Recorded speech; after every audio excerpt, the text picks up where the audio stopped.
Kapag suot-suot nyo po ito, magiging ganito yung itsura niyan. Oh, ganda. For only 92 pesos, naka buy one take one na tong cyclist sunglass na to. Yes, tama po mga paps yung narinig nyo. 92 pesos pero dalawa na po yung sunglass na makukuha nyo. Pero depende na lang sa inyo mga paps kung alin yung gagamitin nyo. It's either tong white ba or itong black. So kapag itong black yung gagamitin nyo mga paps, kapag ay nagbibisikleta kayo or di naman kaya nagka-camping, nagfi-fishing, ganito yung magiging itsura niyan.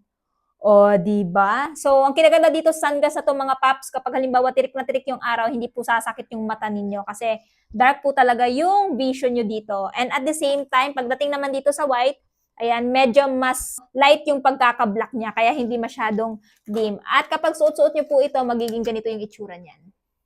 Oh, ganda. So, perfect na perfect to sa mga mima ko or sa mga paps kung mahilig mag-bike, mag-outdoor activity, mag-camping, or di naman kaya gusto nyo talagang magkaroon ng sunglass na to para nang sa ganun, pag tirik na tirik yung araw, hindi po sasakit yung mata ninyo. At as you can see, pagdating sa glass niya, napakakapal, at saka medyo malaki na din. And then pagdating sa frame, makapal din, and maging dito sa pangkawit sa tenga. At ganito nga po ang itsura kapag nakasuot na sa atin.